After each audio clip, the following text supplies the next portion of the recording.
കുർബാന എന്ന പദം, അതായത് 4 കർമ്മങ്ങളാണ് അവിടെ പരികർമ്മം ചെയ്യപ്പെടുന്നത്.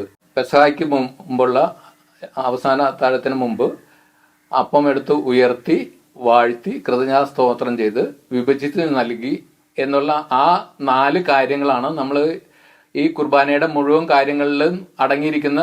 അത് ഈ കുർബാന സ്ഥാപനം അല്ലെങ്കിൽ ഉടമ്പടി സ്ഥാപനമാണ്.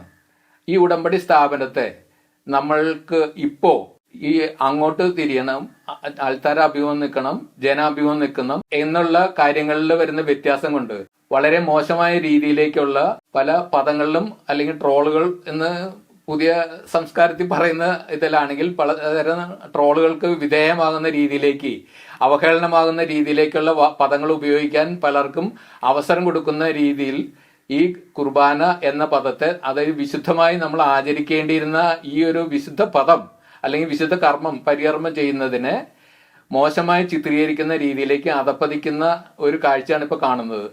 നേരത്തെ ചെയ്തിരുന്ന രീതിയിൽ എല്ലാവർക്കും പങ്കെടുക്കാവുന്ന രീതിയിൽ അച്ഛനും നമ്മൾ ഉൾപ്പെടെയുള്ള ഒരു പരികർമ്മമാണ് ഞാൻ ഉദ്ദേശിക്കുന്നത്. അപ്പൊ അങ്ങനെയുള്ള ഒരു രീതിയിലേക്ക് സമാധാനപരമായ രീതിയിൽ ഈ കുർബാനകളെ എല്ലാം ആചരിക്കപ്പെടണം. അത് അച്ഛനും നമ്മളും ഉൾപ്പെടുന്ന രീതിയിലാണ് ആ കുർബാന പരികർമ്മം ചെയ്യുന്നത്. അതാണ് നമ്മൾക്ക് ഏറ്റവും ഹൃദയവും നമ്മൾക്ക് സന്തോഷമാകുന്ന ഒരു കാര്യം.